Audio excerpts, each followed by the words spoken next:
Hello hi friends, ఇప్పుడు నేను పుదీనా పచ్చడి చేయబోతున్నాను అనమాట. ఇదిగోండి, పుదీనా ముందుగా కడుక్కొని క్లీన్ చేసుకొని ఇలా ఒలిసి పెట్టుకున్నాను అనమాట. నెక్స్ట్ కావాల్సిన ఇంగ్రీడియంట్స్ ఎండుమిర్చి, పండువే పచ్చిమిర్చి అనమాట, కరివేపాకు, ధనియాలు, మెంతులు, చింతపండు నానపెట్టే పెట్టాను అనమాట, అల్లం ముక్కలు, వెల్లుల్లి రెమ్మలు, ఇంగువ పచ్చడి అనమాట, నిల్వ పచ్చడి. ఓకే ఫ్రెండ్స్, ఇప్పుడు ఆయిల్ తీసుకొని స్టవ్ వెలిగించుకొని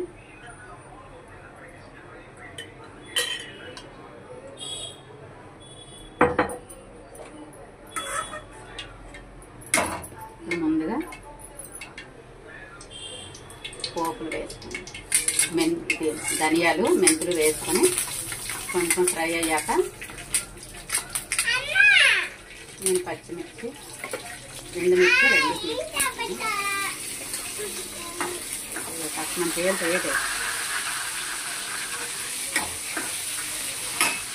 నెక్స్ట్ వెల్లుల్లి రెమ్మలు కూడా ఇందులో వేసేస్తున్నాను. అల్లం ముక్కలు కొంచెం ఫ్రై అయితే నిల్వ ఉంటుందండి, లేదంటే పచ్చిగా ఉంటే పాడవుతుందండి.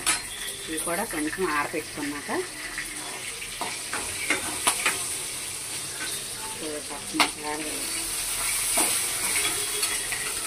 అవి పైకి చిల్లుపతాయని ఇలా మోస్తాడు.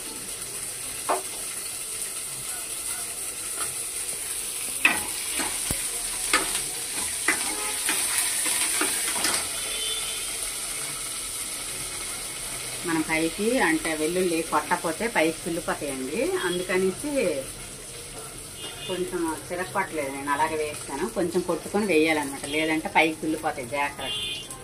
ఇవి పోపుల కోసం ఎండుమిర్చి చేస్తున్నాను.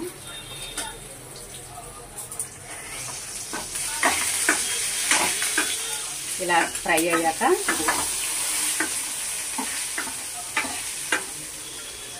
ఇందులోనే చింతపండు గుజ్జు కూడా నానపెట్టాను అనమాట.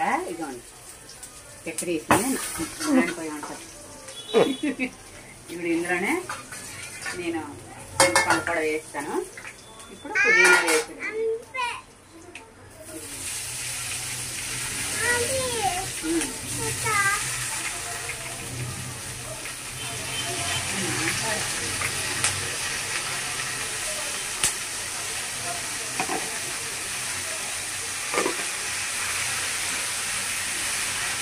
అన్నీ అందులోనే వేస్తాను. మనం వేరే సపరేట్గా ఎండుమిర్చి అవన్నీ ఇప్పుడు ఇవి మిక్సీ పట్టుకున్నామండి, చల్లగా అయ్యేవి మిక్సీ జార్లో.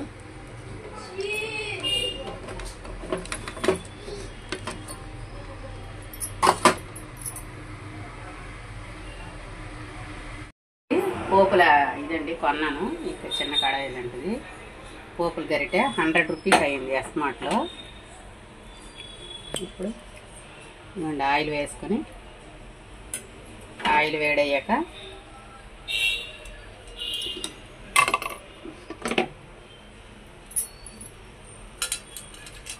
కొంచెం వెల్లుల్లి రెమ్మలు వేసుకుంటున్నాను.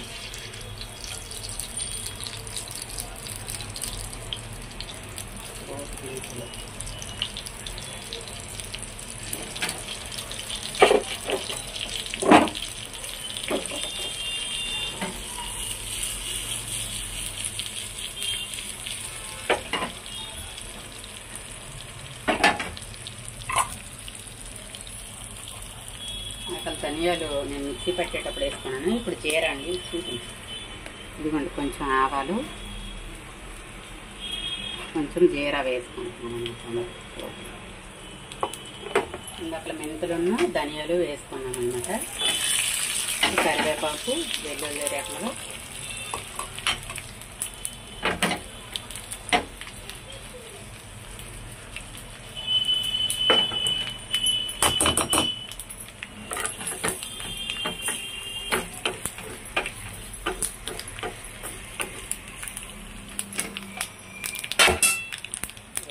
ఇదిగోండి ఇంగువ పొడి అన్నమాట. లైట్గా పచ్చడి ఇదిగోండి, ఇలా కొంచెం పచ్చగా ఉన్నప్పుడే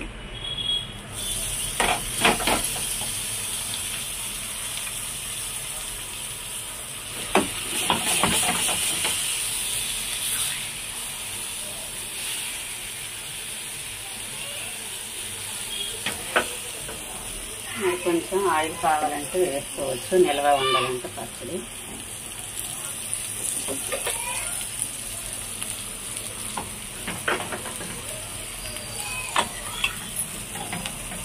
ఓకే ఫ్రెండ్స్, పచ్చడి రెడీ అండి.